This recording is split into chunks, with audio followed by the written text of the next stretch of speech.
Kadiri ka! Wala kaming anak na pukpok. Sigaw ng mga magulang ko sa baryo nang malaman nilang buntis ako at ayaw kong ipalaglag ang bata. Pero napaluhod silang lahat nang sunduin ako ng prinsipe kong nobyo at ayain akong magpakasal. Bago tayo mag-umpisa sa ating istorya, i-click mo muna ang subscribe button. Baka isa ka sa maging maswerteng subscribers mayong araw dahil namimili tayo ng subscriber na siswertehin at mabibigyan ng regalo.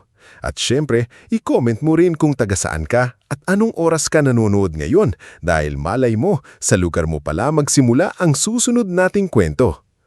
Sa baryo ng San Iscarrio, may isang dalagang halos lahat ng tao ay kilala, hindi dahil sa ingay ng pangalan niya, kundi dahil sa katahimikan ng kanyang pagtitiis. Siya si Zafira Miley Dizon, 22 taong gulang, maputi, payat, mahinhing kumilos at laging nakayuko kapag dumadaan sa harap ng maraming tao. Hindi siya mahilig makipagtalo, hindi siya mahilig sumabat at lalong hindi siya marunong magyabang kahit minsan ay siya ang dahilan kung bakit may pagkain sa hapag ng pamilya nila. Sa mata ng marami, mabait si Zafira, pero sa loob ng kanilang bahay, ang kabaitan niyang iyon ay parang kasalanang lagi niyang binabayaran.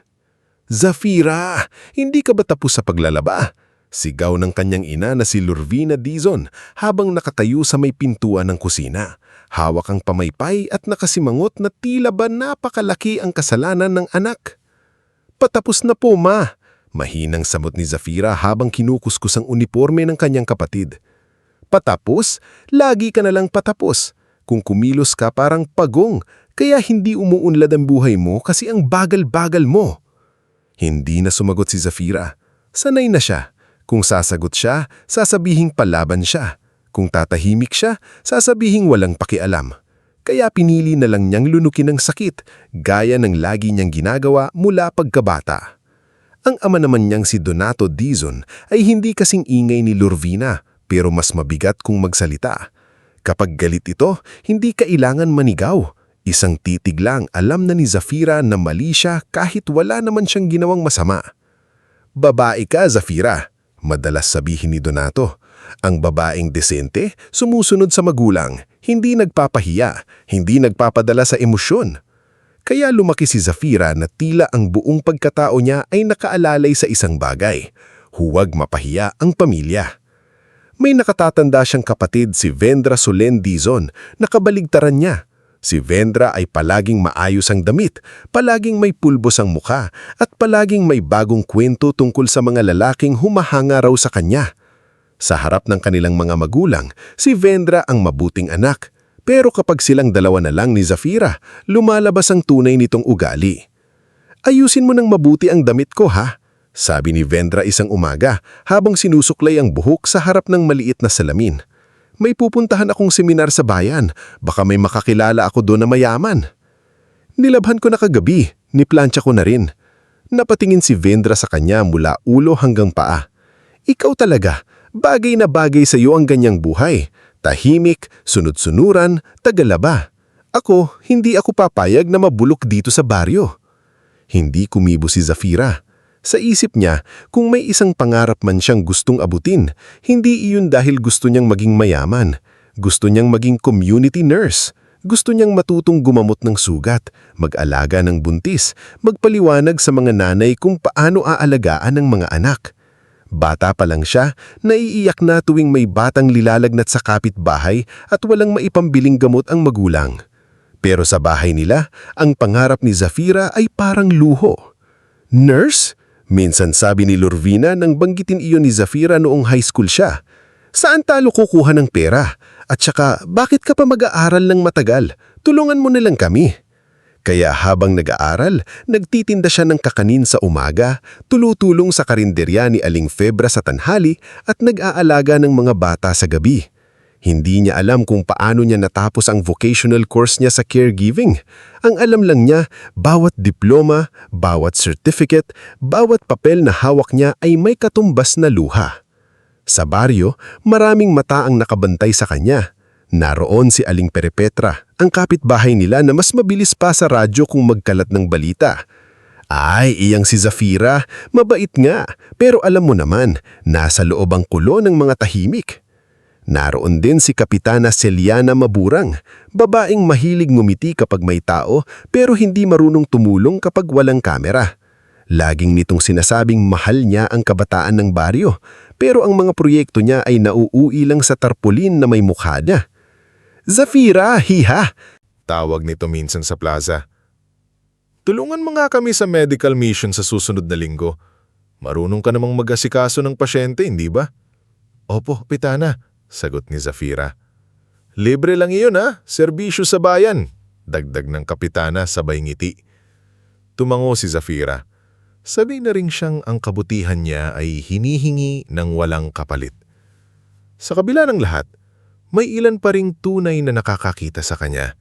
Isa maroon si Mang Rodelis, ang tricycle driver na laging nakatambay sa gilid ng palengke.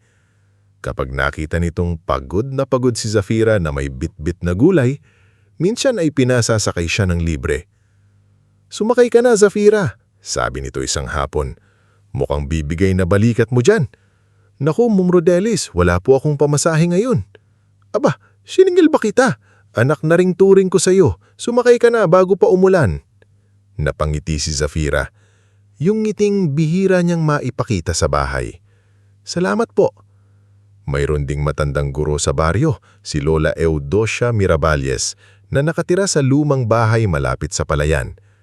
Dati itong public school teacher, ngulit ng mamatay ang asawa, mas pinili nitong mamuhay ng simple. Si Lola Eudocia ang unang nagsabi kay Zafira na hindi masama ang mangarap. Hindi porke mahirap ka hanggang sa sahig ka nalang titingin, sabi nito isang gabi habang tinuturuan si Zafira magbasa ng English medical terms. May mga taong ipinanganak na parang dinudurog ng mundo, pero anak, may mga bulaklak na tumutubo kahit sa bitak ng semento. Hindi nakasagot si Zafira noon. Umiyak lang siya ng tahimik. Dumating ang araw ng medical mission sa San Iscario. Maaga pa lang ay abala na ang plaza. May mga tolda, monoblock chairs, kahong puno ng gamot at mga doktor mula sa ibang bansa na kasama ng isang foundation. Dito unang nakita ni Zafira ang lalaking magbabago sa takbo ng buhay niya. Nakatayo ito sa tabi ng isang van, nakasuot ng simpleng puting polo, maitim na pantalon at walang kahit anong alahas na nagpapahiwatig ng karangyaan. Matangkad siya, maputi, may malalim na mata at seryoso ang mukha pero may kakaibang lambing sa paraan ng pagtingin niya sa mga batang pumipila. Miss, pwede ka bang tumulong sa registration? Tanong ni Dr. Mireya Voscal, isang babaeng doktor na may talas ngunit mabait na tingin. Ikaw ba si Zafira? Opo, ako po. Good. We need someone who can speak to the mothers. Some of them are shy. Tumango si Zafira at agad na tumulong. Mabilis siyang kumilos. Isa-isa niyang kinausap ang mga nanay. Tinanong ang edad ng mga bata, inalam kung sino ang nilalagnat, sino ang inuubo, sino ang nangangailangan ng vitamins. Habang abala siya, may isang batang lalaki ang biglang nadapa malapit sa pila. Tumama ang noo nito sa bato at nagsimulang umiyak. Nataranta ang ina. Anak ko! Diyos ko, anak ko! Agad lumapit si Zafira. Ate, wag po kayong mataranta. Patingin po ako. Lumuhod siya sa harap ng bata, kinuha ang malinis na panyo sa bulsa at dahan-dahang pinisilang sugat para mapigilan ng dugo. Baby, tingin ka sa akin. Anong pangalan mo? Lito po, hikbi ng bata. Lito, ang tapang mo ha? Huwag kang matakot. Bilang tayo hanggang 10. Doon lumapit ang lalaking nakita niya kanina. Yumuko ito at iniyabot ang first aid kit. You handled that well, sabi nito sa Ingles, marahan ang boses. Napatingin si Zafira sa kanya. Kailangan lang po siyang pakalmahin. I'm Leo, pakilala nito. Leo Castaveo. Zafira po. Just Zafira? Opo, Zafira Maeli Dizon. May sandaling tumigil ang tingin ni Leo sa kanya na para bang inaalala ang pangalan niya. It suits you. Hindi alam ni Zafira kung bakit uminit ang pisngi niya. Yumuko siya at ibinalik ang atensyon sa bata. Hindi niya alam na ang lalaking nagpakilalang Leo ay Prince Aurelian Castavello, anak ng reyna ng isang maliit ngulit mayamang bansa sa Europa at kasalukuyang nasa Pilipinas para sa humanitarian work ng kanilang pamilya. Hindi iyon ipinagsabi. Sa baryo, isa lang siyang dayuhang tumutulong. At iyon ang gusto niya, ang makilala siya ng tao hindi dahil sa titulo, kundi dahil sa ginagawa niya. Mula noon, madalas na silang magkasama sa medical mission. Si Zafira ang nagsasaling ng hinaing ng pasyente, si Aurelia naman ang tumutulong sa pag-aabot ng gamot at pag-aayos ng pila. Kasama rin sila na Bram Kaziel, isang tahimik na bodyguard na laging nakamasdan sa paligid, at si Ilona Veradis, isang babaeng laging may hawak na folder at tila hindi natutuwa kapag masyadong nakikihalubilo si Aurelian sa mga tao. Your Highness, muntik nang sabihin ni Ilona isang hapon, ngunit pinutol siya ni Aurelian sa isang tingin. Leo, mahinahon niyang paalala. Napansin niyo ni Zafira, pero hindi siya nagtanong. Hindi siya sanay makialam sa buhay ng iba. Isang gabi matapos ang medical mission, nakita ni Aurelian si Zafira sa gilid ng plaza, inaayos ang natitirang upuan kahit wala ng ibang tumutulong. You don't have to do everything alone, sabi niya. Napahinto si Zafira. Sanay na po ako. That does not make it right. Napatingin siya rito. Kakaiba ang sinabi nito. Sa buong buhay niya, laging sinasabi ng tao na sanay na siya kaya okay lang. Ngayon lang may nagsabing hindi porkit sanay siya ay tama na. Sa amin po kasi, mahina niyang sabi, kapag tumanggi ka, masama kang anak. Kapag napagod ka, tamad ka. Kapag umiyak ka, mahina ka.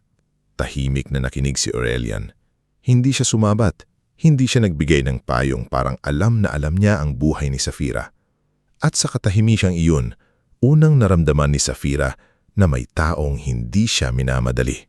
Then maybe, sabi ni Aurelian, you deserve a place where you do not have to earn kindness. Hindi niya alam kung bakit parang may kumirot sa dibdib niya. Mabilis siyang umiwas ng tingin. Baka wala pong ganong lugar. Maybe there is, sagot nito. Maybe you just haven't seen it yet. Sa mga sumunod na araw, lalong lumalim ang samahan nila. Hindi iyong biglaang pagdibig na parang kidlat. Mas malapit ito sa ulan. Dahan-dahan, tahimik, pero kapag napansin mo, basa na ang buong paligid. Natutunan ni Aurelian na mahilig pala si Zafira sa tahimik na umaga, sa pandesal na bagong hango, at sa mga batang marunong magpasalamat kahit candy lang ang ibigay. Natutunan naman ni Zafira na si Aurelian ay hindi mahilig pag-usapan ng sarili, pero kapag tungkol sa mahihirap at may sakit, nagiging seryoso ang mga mata nito. Isang hapon, dinala ni Zafira si Aurelian kay Lola Eudocia para dalhan ng gamot. Nadatnan nilang nagdidilig ang matanda sa mga halaman. Lola, dala ko na po ang vitamins ninyo, sabi ni Zafira. Tinignan ni Lola Eudocia si Aurelian at ngumiti ng makahulugan. Ito ba ang lalaking dahilan kung bakit hindi ka na masyadong nakayuko ngayon? Ay Lola naman, nahiyang sabi ni Zafira. Magalang na yumuko si Aurelian. Good afternoon, ma'am. Ay, marunong gumalang, sabi ng matanda. Mabuti. Pero tandaan mo iho hindi halaman si Zafira na didiligan mo kapag gusto mong mamulaklak. Kung lalapit ka sa kanya, siguraduhin mong hindi mo siya iiwan sa tagtuyot. Hindi nakasagot si Zafira sa hiya, ngunit si Aurelian ay seryosong tumanggo. I understand. Pero hindi lahat ay natutuwa. Si Vendra, na ilang beses nakakita sa kanila sa plaza, ay nagsimulang mainis. Bakit kaya ang dayuhang iyon laging si Zafira ang hinahanap? Bulong niya kay Aling Perpetra. Ay nako, sagot ng matanda, naningitik ang mata. Yang mga tahimik, diyan ka dapat mag-ingat. Doon nagsimulang gumapang ang tsismis, sa tindahan, sa palengke, sa harap ng kapilya. Pero hindi pa iyon naririnig ni Zafira ng buo. Abala siya sa pagtulong, abala siya sa unang pagkakataong maramdaman na hindi lang siya utusan, hindi lang siya anak na kailangang sumunod, hindi lang siyang babaeng kailangang manahimik. Ngulit dumating ang araw na kailangang umalis si Aurelian. Sa gilid ng palayan, kung saan kulay ginto ang sikat ng papalubog na araw, Kinausap niya si Safira. I have to go back, sabi niya. Napayuko si Safira. Kailan po kayo babalik? I don't know the exact date. There are matters I need to settle with my family. Pamilya. Ulit niya. Tila naiintindihan ang bigat ng salitang iyon. I should have told you more about who I am. But I wanted you to know me first without all the noise around my name. Nalito siya, pero hindi siya nanghumilit. Kung mahalaga po yun, sasabihin niyo kapag handa na kayo. Dahan-dahan nitong kinuha ang kamay niya at inilagay roon ang isang singsing. Simple ito sa unang tingin. Pilak ang kulay. May maliit na ukit na hindi niya mabasa. Keep this, sabi niya. Not as a chain, not as a demand. Just a promise that I will return. Nanginginig ang kamay ni Safira. Leo, Aurelian, mahina niyang sabi. Napatingin siya rito. My real name is Aurelian. Tahimik ang paligid. Taying huni ng kuligrig at hampas ng hangin sa palay ang naririnig. Hindi pa niya alam ang buong katotohanan, pero sapat na ang bigat ng sandaling iyon para maramdaman niyang ang lalaking nasa harap niya ay may mundong hindi niya kayang abutin. Babalik ka? Tanong niya. Tinitigan siya ni Aurelian. I will. At sa unang pagkakataon, pinili ni Safira na maniwala sa pangako. Hindi dahil sigurado siyang hindi siya masasaktan, kundi dahil sa buong buhay niyang puro panghuhusga ang natanggap. Ngayon lang may taong tumingin sa kanya na parang mahalaga siya. Kinabukasan, umalis si Aurelian kasama ang kanyang grupo. Naiwan si Safira sa San Iscario, hawak ang singsing na itinago niya sa maliit na kahon sa ilalim ng kanyang damit. Hindi niya sinabi kahit kanino, maliban kay Lola Eudocia. Ngulit sa di kalayuan, nakita ni Vendra ang huling pag-uusap nila sa palayan. Nakita niya ang singsing, nakita niya ang paraan ng paghawak ni Aurelian sa kamay ni Safira. At habang nakatayo siya sa likod ng puno ng mangga, unti-unting nabuo sa kanyang mukha ang inggit na balang araw ay magiging apoy. Akala mo siguro ikaw ang bida sa buhay na ito, Safira. Bulong ni Vendra sa sarili. Tingnan natin kung hanggang saan kadadalhin ang kabaitan mo. Lumipas ang mga linggo mula nang umalis si Aurelian sa San Iscario at sa bawat umagang dumarating, natutunan ni Safira na itago ang pananabik sa ilalim ng mga gawaing hindi matapos-tapos. Gumigising siya bago sumikat ang araw. Nag-iigib ng tubig, nagluluto ng almusal, naglalaban ng damit ni Donato, Lurvina at Vendra. Saka nagmamadaling pumunta sa maliit na butika ni Nurse Orfia Silang para tumulong kahit ilang oras lang ang bayad sa kanya. Sa labas, pareho pa rin ang itsura ng buhay niya. Tahimik, sunod-sunuran, laging may bitbit na bayong, laging may iniisip na gastusin, laging may naririnig na utos mula sa ina. Pero sa loob ng dibdib niya, may lihim na unti-unting bumibigat. Noong una ay inakala ni Safira na dala lang iyon ng pagod. Madalas siyang mahilo kapag naghahalo siya ng kape para sa kanyang kama. Minsan, bigla siyang naduduwal kapag naaamoy niya ang pinipritong tuyo sa kusina. May mga gabing hindi siya makatulog.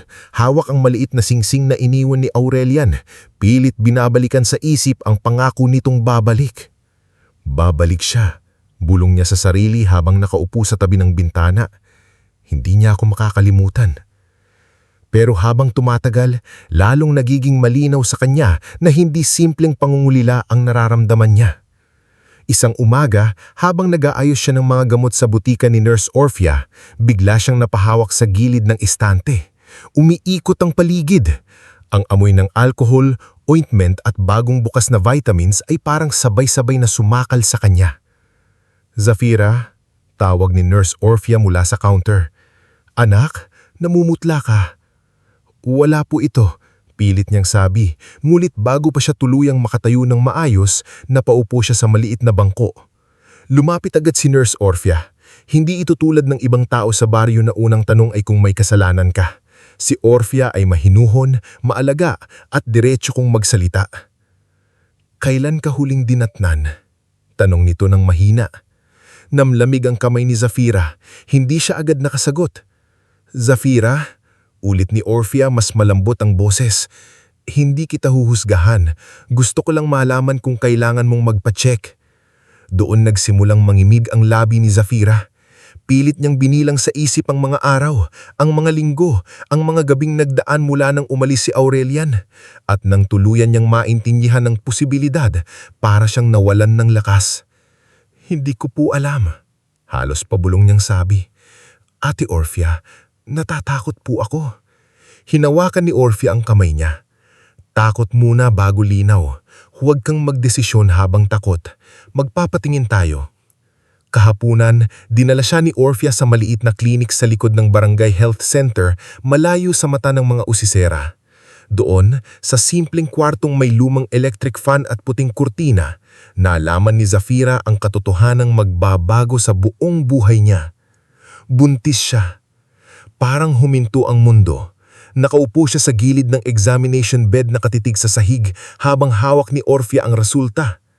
Zafira, mahinang sabi nito, may dinadala kang buhay. Hindi umiyak agad si Zafira. Hindi rin siya numiti. Ang unang naramdaman niya ay takot, malalim, malamig at matalim. Nakita niya sa isip ang mukha ni Lorvina. Narinig niya ang boses ni Donato. Naramdaman niya ang mga mata ng buong baryo na tila handa na siyang hubaran ng dangal kahit wala pa silang alam. Hindi ako pwedeng umuwi. Halos hindi marinig. Kapag naalaman nila, alam ba ng ama ng bata? Tanong ni Orphea. Dahan-dahang tumandog si Zafira pero napalunok siya. Mahal niya po ako, alam ko po yun. Pero nasa malayo siya. Hindi ko siya makontak ng maayos. May mga mensahe akong ipinadala pero walang sagot. Pinangakuan ka ba niya? Hinawakan ni Zafira ang singsing sa loob ng kanyang damit. Opo, pero hindi ko po alam kung anong nangyari sa kanya. Hindi na nagtanong pa si Orphea. Sa halip ay binigyan niya si Zafira ng prenatal vitamins, listahan ng dapat iwasan at mahigpit na bilin. Anak, ano man ang sasabihin ng iba, hindi kasalanan ng bata na mabuo siya at hindi rin sukatan ng pagkatao mo ang sasabihin ng mga taong walang alam sa totoong kwento. Pero madaling saihin yun sa loob ng klinik. Sa labas, iba ang batas ng baryo. Dahil sa San Iscario, ang babae ay hinuhusgahan bago pakinggan. Ang lalaki ay kadalasang nawawala sa usapan at ang kahihiyan palaging ipinapasan sa anak na babae. Noong gabing iyon ay hindi umuwi agad si Zafira. Dumaan muna siya sa bahay ni Lola Eudocia Miravalles. Nadatnan niya ang matanda sa maliit na mesa, nagsusulat ng kung ano sa lumang notebook. Lola, tawag niya. Pagtingin pa lang ni Lola Eudocia sa mukha niya, tila nabasa na nito ang bigat na dala niya. Halika rito anak. Lumapit si Zafira at numupo sa tabi nito. Ilang segundo siyang nanahimik bago tuluyang bumigay ang luha. Lola, buntis po ako. Hindi nagulat ang matanda sa paraang kinatatakutan ni Zafira. Hindi ito napasigaw. Hindi ito napaatras. Hindi ito ng tanong ng mga salitang nakakahiya. Sa halip, niyakap siya nito ng mahigpit, parang matagal na nitong alam na darating ang gabing iyon at inihanda ang dibdib para saluhin siya. Iniisip ko po ang magiging tingin nila sa akin, hikbi ni Zafira. Si Mama, si Papa, ang buong baryo. Hayaan mong tumingin sila hanggang mapagod ang mga mata nila. Sagot ni Lola Eudocia. Ang mahalaga, ikaw, malinaw ang nakikita mo. Hindi ko po kayang ipalaglag ang bata, Lola, sabi niya. Hinawakan ng tiyan kahit wala pang halatang pagbabago. Kahit matakot ako, hindi ko kaya. Kung ganon, magsimula tayo roon. Hindi sa takot, hindi sa hiya, kundi sa buhay na pinili mong ipaglaban. Sa sumunod na mga araw, sinubukan ni Zafira na itago ang kanyang kondisyon habang pinipilit pa ring maghanap ng paraan para makontak si Aurelian. Ilang beses siyang nagpunta sa maliit na internet shop sa bayan, kung saan ang computer ay mabagal at ang keyboard ay may mga buradong letra. Nagpadala siya ng email, nag-iwan siya ng mensahe sa contact na ibinigay noon ni Dr. Mireya. Sinubukan niyang tawagan ng numerong hawak niya, ngunit madalas itong hindi maabot. Please, bulong niya habang nakatitig sa screen. Aurelian, kailangan kitang makausap. Ngunit walang sagot. Hindi niya alam na sa kabilang panig ng mundo, may kaguluhang pampulitika sa bansang pinagmulan ni Aurelian. Hindi niya alam na ang mga komunikasyon ng pamilya Castave ay mahigpit na binabantayan. Hindi niya alam na may mga mensaheng hindi nakakarating sa lalaking nangakong babalik. Ang alam lang niya, araw-araw lumalaki ang takot niya. At tulad ng lahat ng lihim sa baryo, may nakakita. Isang tanghali, habang palabas si Zafira sa health center bit-bit ang supot ng vitamins, nakita siya ni Aling Perpetra mula sa kabilang kalsada. Nakatayo ito sa tabi ng tindahan, hawak ang pamaypay at nakangiwi parang may naaamoy na sunog. Aba, bulong nito sa katabing tindera na si Maritesa Balgos. Bakit kaya palaging nasa health center yan? Mukhang pang nanihina. Baka may sakit? Sagot ni Maritesa. O baka naman may tinatagong ibang sakit. Sabi ni Aling Perpetra sabay taas ng kilay. Napansin mo ba? Parang tumataba ang mukha? Mula roon, nagsimula ng gumapang ang usapan. Hindi pa buo, pero sapat na para lasunin ng hangin. Sa palengke, may bulungon kapag dumadaan si Zafira. Sa pila ng tubig, may biglang tatahimik kapag lalapit siya. Sa kapilya, may matang sumusunod sa kanya mula ulo hanggang paa. Si Vendra ang unang tunay na nakapansin sa loob ng bahay. Isang umaga, habang nagsasampay si Zafira, bigla itong napaduwal at napahawak sa poste. Nakita iyon ni Vendra mula sa bintana. Bumaba ito ng dahan-dahan, nakahalukip-kip at tinitigan ng kapatid. May sakit ka ba? Wala, mabilis na sagot ni Zafira. Wala? Lumapit si Vendra. Ilang araw na kitang nakikitang parang nasusuka at bakit laging kang pagod, hindi ka naman dati ganyan. Pagod lang ako. Ngumiti ng manipis si Vendra. O baka naman may iniingatan ka.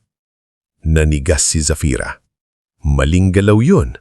Nakita ni Vendra ang takot sa mata niya. Doon lalong tumalim ang kutob nito. Hindi niya agad sinabi sa kanilang ina pero nagsimula siyang magmadsid. Binilang niya ang pagpunta ni Zafira sa health center. Sinilip niya ang mga gamit nito.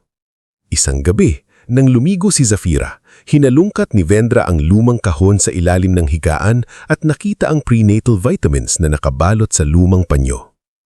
Hindi niya nakita ang singsing dahil yon ay laging nakasabit sa liig ni Zafira sa ilalim ng damit. Pero sapat na ang vitamins. Kinabukasan, sa almusal, sadyang binuksan ni Vendra ang usapan. Ma, sabi niya habang humihigop ng kape. Napapansin niyo ba si Zafira? Nakatayo si Zafira sa may kalan, hawak ang sandok. Ano na naman? Tanong ni Lordina. Parang tumataba siya. Napatingin si Donato mula sa dyaryo. Anong ibig mong sabihin? Nagkibit si Vendra, nagpapanggap na nag-aalinlangan. Wala, baka mali lang ako, pero madalas siyang nasa health center tapos nakita kong may iniinom siyang vitamins. Dahan-dahang bumaling si Lorvina kay Zafira. Anong vitamins? Namilugang mata ni Zafira. Wala po yun, ma. Sinungaling, lamig na sabi ni Vendra. Kung wala, bakit ka kinakabahan? Bumaba ang sandok sa kamay ni Zafira at tumama sa gilid ng kaldero. Ang tunog noon ay parang palatandaan na tapos na ang panahon kaya pa niyang itago ang lahat. Tumayo si Lorvina. Zafira, humarap ka sa akin. Dahan-dahan siyang humarap. May sakit ka ba? Tahimik. May tinatago ka ba? Tumulo ang luha sa pisngi ni Zafira bago pa siya makapagsalita. Napatayo si Donato. Sumagot ka! Huminga ng malalim si Zafira. Sa sandaling iyon, pwede siyang magsinungaling. Pwede niyang sabihing wala. Pwede niyang itanggi hanggang makahanap siya ng paraan, makaalis. Pero pagod na siyang mabuhay sa takot. At higit sa lahat, ayaw niyang magsimula ang buhay ng kanyang anak sa kasinungalingan. Buntis po ako, mahina niyang sabi. Parang pumutok ang katahimikan sa loob ng bahay. Si Lorvina ay napahawak sa dibdib, hindi dahil sa awa, kundi sa galit. Si Donato ay natigilan na parabang sinampal ng kahihiyan. Si Vendra naman ay napayuko, mulit hindi para malungkot. Itinago lang niya ang maliit na ngiting gumuhit sa labi niya. Anong sabi mo? Nanginginig ang boses ni Lorvina. Buntis po ako, ma. Isang malakas na sampal ang bumagsak sa pisngi ni Zafira. Napaatras siya, napahawak sa mukha, ngunit hindi siya sumigaw. "Walang hiya ka!" sigaw ni Lorvina. "Pinakain ka namin, pinagtisan ka namin, tapos ito ang isusukli mo sa amin?" Mahal ko po ang ama ng bata," iiyak na sabi ni Zafira. "Hindi po ako pinabayaan." "Nasaan siya?" putol ni Donato. "Kung mahal ka, nasaan siyang giyon?" Hindi nakasagot si Zafira. Lalong dumilim ang mukha ni Donato. "Iyan ang sinasabi ko, niloko ka lang, ginamit ka lang." "Hindi po," mabilis niyang sabi. "Hindi siya ganon." "Tumigil ka!" sigaw ni Lorvina. "Wala akong pakialam kung sino siya. Ang mahalaga, pinahiya mo kami." Dumating ang pinakakinatatakutan ni Zafira. Kinagabihan, matapos ang mahabang sigawan, ipinasok sila ni Donato at Lorvina sa kwarto at isinara ang pinto. Akala niya tapos na ang galit, pero mas malala pa pala ang susunod. "May paraan pa," sabi ni Lorvina. Malamig at diretso. "Hindi pa halata. Pwede pang mawala yan." Napatigil si Zafira. "Ano pong ibig sabihin niyo?" Hindi tumingin sa kanya ang ina. "Huwag kang magpanggap na hindi mo naiintindihan." Napahawak si Zafira sa tiyan. "Ma, anak ko po ito." "Anak?" Tumawa ng mapait si Lorvina. "Anak ng kahiyan." "Hindi po siya kahiyan." Lumapit si Donato, mabigat ang bawat hakbang. "Makinig ka, Zafira. Kung itutuloy mo yan, tapos ang buhay mo. Tapos ang pangalan natin. Pagtatawanan tayo, pandidirihan ka." "Papa," iiyak na sabi ni Zafira, "hindi ko po kayang ipalaglag ang bata." "Kung hindi mo kaya, kami ang gagawa ng paraan." Nanigas si Zafira sa takot. Noon niya unang nakita na ang taong dapat magprotekta sa kanya ay kaya siyang itulak sa pinakamasakit na desisyon para lang mailigtas ang sariling pangalan. "Hindi," sabi niya, halos pabulong noong una. Nakatitig sa kanya si Lorvina. "Ano?" Huminga siya ng malalim. "Hindi ko po ipapalaglag ang anak ko." Muling uminit ang mukha ni Lorvina sa galit. "Matigas ang ulo mo. Kung kasalanan pong ipaglaban ng anak ko, tatanggapin ko po ang galit niyo. Pero hindi ko siya papatayin para lang hindi kayo mapahiya." Yon ang unang pagkakataon na hindi yumuko si Zafira. At dahil doon, lalong nagalit ang kanyang pamilya. Kinabukasan, kumalat na ang lahat. Hindi na lang ito bulong, hindi na lang kutob. Sa tindahan ni Aling Perpetra, sa harap ng kapilya, sa pila ng bigas, usap-usapan na ang pangalan ni Zafira. Buntis daw. Walang asawa? Akala ko ba mabait? Ganyan talaga ang tahimik. At si Kapitana Celiana na dapat ay nagpoprotekta sa kanyang nasasakupan ay lalo pang nagpalala ng sitwasyon. Ipinatawag niya sina Donato at Lorvina sa barangay hall, kunwari ay para ayusin ang problema. "Donato, Lorvina, alam niyo naman ang pangalan ng pamilya ay mahalaga sa baryo. Kung hindi ninyo ito haharapin, lalala ang usapan." "Anong gusto niyong gawin namin?" tanong ni Donato, halatang pagod at galit. Napatingin si Kapitana Celiana kay Zafira na tahimik na nakatayo sa gilid. "Ang bata, kung itutuloy, habang buhay ninyong dadalhin ng kahiyan." Lumingon si Zafira sa kanya. "Kapitana, bata po ang pinag-uusapan natin. Buhay po." "Ang buhay mo rin ang sinisira mo at ang buhay ng magulang mo." Sa labas ng barangay hall, nagtipon na ang mga usisero. Nandoon si Aling Perpetra, si Maritesa, ilang kabataang nakangisi at mga matandang kunwari ay nagdarasal pero nakikinig sa bawat salita. Lumabas si Zafira kasama ang kanyang mga magulang. Akala niya uuwi sila. Akala niya tapos na ang pagpapahiya. Pero sa gitna ng plaza, huminto si Lorvina. Hindi na nito kinaya ang bulong-bulong.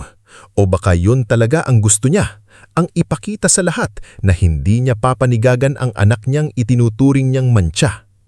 Hinarap ni Lorvina si Zafira sa harap ng maraming tao. "Kaya mo kaming ipahiya," sigaw ni Lorvina. "Kaya mong yurakan sa harap ng baryong ito." "Ma, tama na po," iiyak na pakiusap ni Zafira. Pero hindi na tumigil si Lorvina. Puno ng galit, Takot at pagnanais na makitang siya ang biktima sa mata ng lahat, ibinuhos ni Lorvina ang salitang hindi kailanmang makakalimutan ni Zafira. "Kadiri ka! Wala kaming anak na pukpok!" Napasinghap ang mga tao, may ilang napangiti, may ilang umiwas ng tingin. Si Aling Perpetra ay natakpan ng bibig, hindi dahil sa awa, kundi dahil sa sarap ng chismis na nasaksihan niya. Si Zafira ay natigilan, hindi dahil hindi niya inaasahan ng sakit, kundi dahil iba pala kapag mismong ina mo ang bumigkas ng salitang sisira sa pagkatao mo.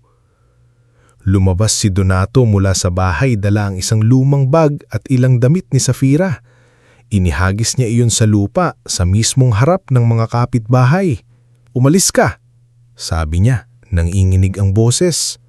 "Kung pipiliin mo ang batang yan kesa sa amin, huwag ka nang bumalik."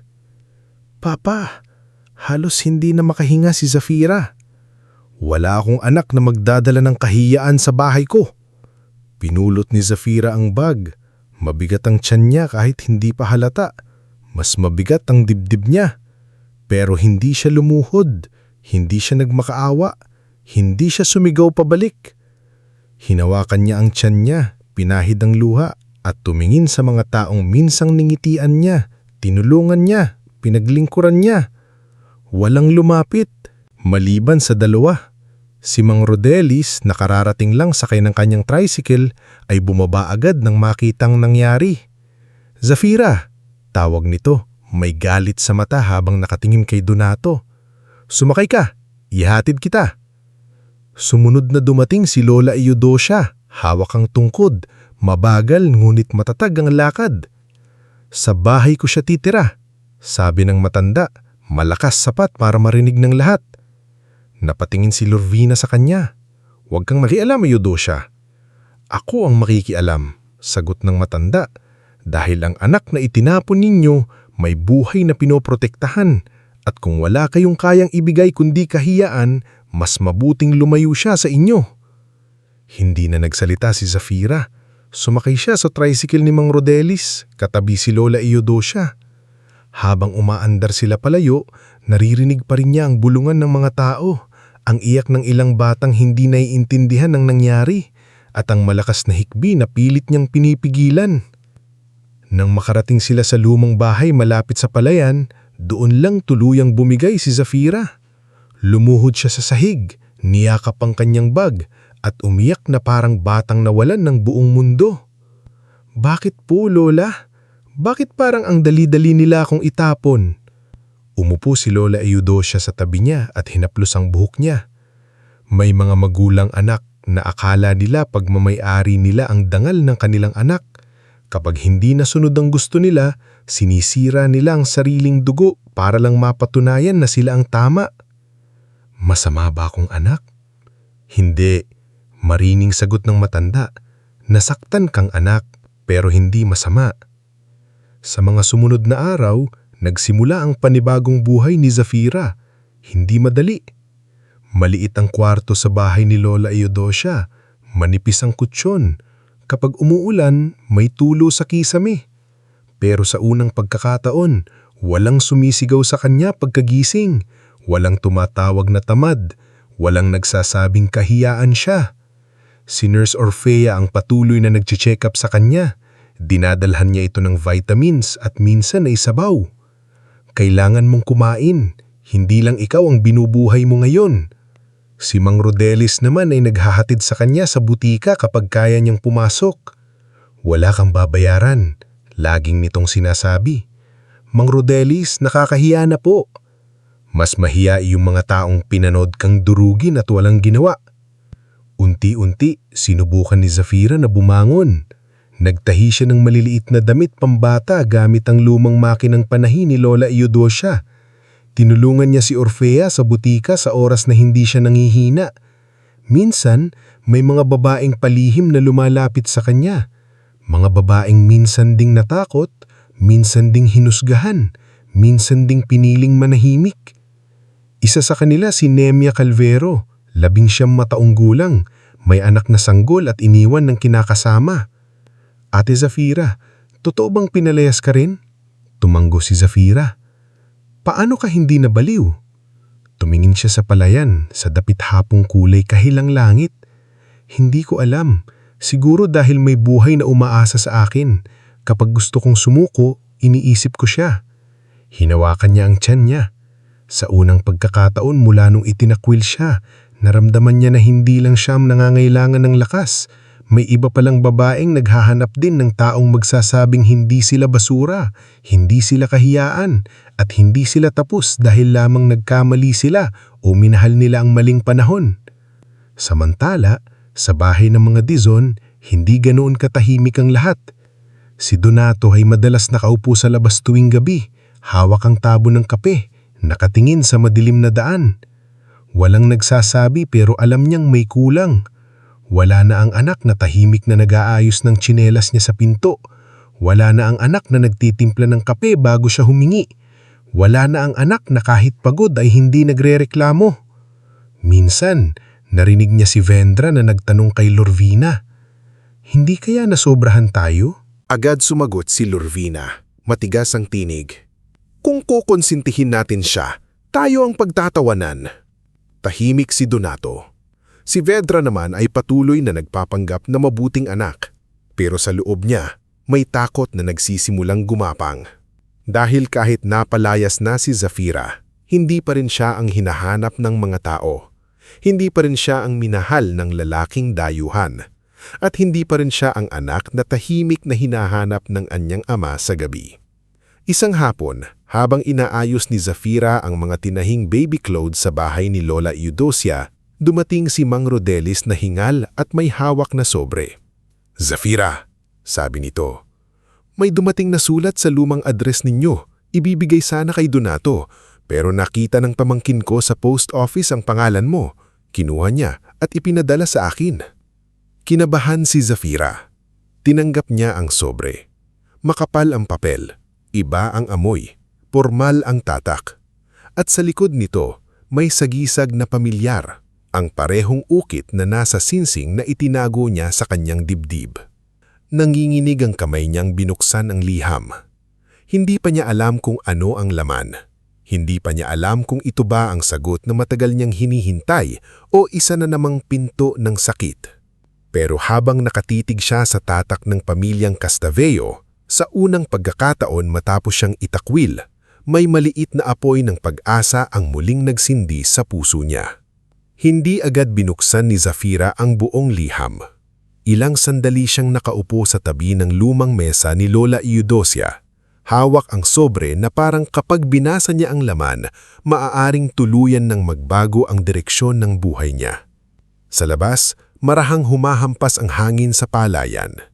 May tunog ng kuliglig, may malayong iyak ng bata mula sa kabilang bahay, at may kabog sa dibdib ni Zafira na hindi niya mapatahimik. "Buksan mo, anak," mahinahong sabi ni Lola Eudosia habang nakatingin sa kanya. Hindi ka habang buhay pwedeng matakot sa sagot. Napalunok si Zafira. "Paano po kung hindi ito galing sa kanya?" "Eh di malalaman natin." Mas mabigat ang hindi alam kaysa sa sakit na may pangalan. Dahan-dahan niyang inilabas ang papel. Malinis ang pagkakatupi nito. May opisyal na selyo sa itaas at nakasulat sa Ingles ang karamihan. Hindi niya agad naintindihan ang lahat, pero malinaw ang unang linya. To Miss Zafira Mayeli Dizon. This letter is sent under the authority of the House of Castaveo. Nanginginig ang mga daliri niya habang nagbabasa. Hindi si Aurelian ang direktang sumulat, kundi si Attorney Cassian Veloro, legal advisor ng pamilyang Castaveo.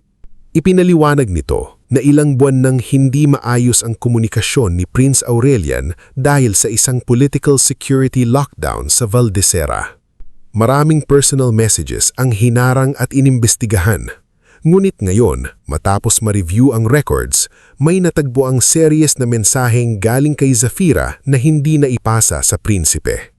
Napahawak si Zafira sa bibig niya. "Lola," mahinang sigaw niya. "Hindi niya pala ako binaliwala." Lumapit si Lola Eudosia at hinawak ang balikat niya. "Basahin mo pa." Sa huling bahagi ng liham, nakasulat na darating si Aurelian sa Pilipinas sa lalong madaling panahon, kasama ang kanyang medical advisor, security aide at legal representative. Hiniling din nilang manatiling ligtas si Zafira at ipahalam kung kailangan niya ng agarang tulong. Hindi pa rin sapat ang liham para burahin ang lahat ng sakit na pinagdaanan niya. Hindi nito binura ang sigaw ni Lurvina sa plaza. Hindi nito binura ang damit niyang itinapon ni Donato sa lupa. Hindi nito pinatahimik ang mga mata ng buong baryo na humusga sa kanya. Pero sa unang pagkakataon matapos siyang itakwil, may maliit na apoy ng pag-asa ang muling nagsindi sa puso niya. Kinabukasan, ipinakita niya ang liham kay Nurse Orfea. Binasa ito ng nurse ng mabuti, nakakunot ang noo, saka tumingin kay Zafira. "Anak, ibig sabihin nito, seryoso sila." "Pero natatakot pa rin ako," amin ni Zafira. "Paano kung pagdating niya ay magbago ang isip niya kapag nakita niyang ganito na ang nangyari sa akin?" Umupo si Orfea sa tapat niya. "Zafira, hindi ka produkto na nabawasan ng halaga dahil hinusgahan ka ng tao. Kung mahal ka niyang ng totoo, ang makikita niya ay hindi kahihiyan. Makikita niya ang babaeng lumaban sa kanyang anak kahit mag-isa." Sa mga sumunod na linggo, nagsimulang gumanda ng bahagya ang takbo ng buhay ni Zafira. Hindi dahil nawala ang problema, kundi dahil natuto siyang gumalaw kahit may sugat. Tuwing umaga, tumutulong siya sa butika ni Nurse Orfea. Sa hapon, tinatahi niya ang maliliit na damit ng sanggol. Kapag gabi naman, tinuturuan siya ni Lola Eudocia magbasa ng mga dokumentong Ingles para maunawaan niya ang bawat sulat na darating. May mga bagong mukha ring naging bahagi ng buhay niya. Si Nemia Calvero, ang batang inang iniwan ng kinakakasama, ay madalas nang tumulong sa bahay ni Lola Eudocia kapalit ng simpleng merienda at koonting payo. Si Pilar Camanawes, isang labanderang may anak na sakitin, ay nagdadala ng pinagtagpi-tagping tela para gawing lampin. At si Joven Marist, isang batang guro sa elementarya, ay tumutulong kay Zafira sa pagtatala ng maliit niyang kinikita mula sa pananahi. "Dapat may listahan ka ng puhunan at kita," sabi ni Joven isang hapon habang nasa mesa sila, "para hindi ka malugi." Napangiti si Zafira. "Hindi pa naman po negosyo ito, maliit lang." "Lahat ng malaki nagsimula sa maliit," sabi ni Joven. "At saka hindi ito basta tahi, para ito sa mga nanay na walang pambili." Dahil doon, nagkaroon si Zafira ng munting ideya. Kapag may sobrang tela, tinatahi niya iyon bilang damit ng sanggol at ibinibigay sa mga inang walang kakayahang bumili. Hindi niya ipinangangalandakan. Wala siyang tarpulin, wala siyang litrato, wala siyang pangako sa publiko. Pero unti-unti, may mga babaeng lumalapit sa kanya hindi para manghusga, kundi para humingi ng lakas. Isang gabi, habang nakaupo siya sa sahig at tinatahi ang isang maliit na puting damit, pinatugtog ni Lola Eudocia ang lumang radyo. Mahina ang tugtog, halos kinakain ng static. Biglang kumanta ang matanda ng lumang uyain. "Tulog na bunso sa duyan ng buwan." Napahinto si Zafira. Hinawakan niya ang tiyan niya. Sa unang pagkakataon, naramdaman niya ang mahinang paggalaw sa loob. "Lola," bulong niya, nanlalaki ang mata. "Gumalaw po siya." Napangiti si Lola Eudocia at kahit kulubot na ang mukha, tila bumata ito sa tuwa. Narinig niya siguro ang kanta. Humagulgol si Zafira habang tumatawa. "Anak, nandito si Mama, hindi kita iiwan." Habang unti-unting humuhubog ang bago niyang mundo, sa bahay ng mga Dizon, ay lalong lumalalim ang katahimikan. Si Donato ay madalas nang umuuwing lasing, ngunit hindi na nagwawala. Umuupo lang ito sa may hagdan, nakatitig sa lumang bakanting sampayan ni Zafira. Si Lurvina naman ay lalong naging masungit, na para bang kailangan niyang dagdagan ang galit para hindi maramdaman ang konsensya. "Napapagod ka ba?" minsang tanong ni Donato sa asawa habang naghahapunan sila. "Saan?" "Sa pagpapanggap na wala tayong anak na wala na rito." Tumigil si Lurvina sa pagsubo. Gusto mong ikaw ang magsisimula na naman? Gusto mong ikaw ang pagtatawanan ng baryo? Pinagtatawanan na rin naman tayo, sagot ni Donato. Hindi lang natin naririnig ng harapan. Napatingin si Vendra sa kanila. Hindi niya gusto ang usapang iyon. Alam niyang kapag lumambot ang ama, maaaring hanapin nito si Zafira. At kapag bumalik si Zafira, babalik din ang aninong lagi niyang sinusubukang talunin. Pa, singit ni Vendra, huwag niyo na pong intindihin si Zafira. Pinili niya ang buhay niya. Dapat hayaan na natin siya. Tumingin si Donato sa panganay. Madali mong nasasabi yan. Napahiya si Vendra, pero hindi siya sumagot. Dumating ang araw na muling nagulo ang baryo ng San Iscarrio. Maagang maaga pa lang, may mga sasakyang hindi karaniwang ang itsura na dumaan sa highway papasok sa kanilang lugar. Itim ang mga van, malinis, may kasamang puting sasakyan na may maliit na watawa sa unahan. Ang mga bata ay nagsitakbuhan sa gilid ng kalsada. Ang mga tindera ay napahinto sa pagtitinda. At aling perpetra na noon ay nagbabalat ng sibuyas, halos maihulog ang kutsilyo. Ano yan? Tanong ni Maritesa. Baka artista, sagot ng isang kapitbahay. Huminto ang konvoy sa plaza, sa mismong lugar kung saan minsang pinahiya si Zafira. Bumaba muna si Bram Kaziel, seryoso ang mukha, sunuri ang paligid.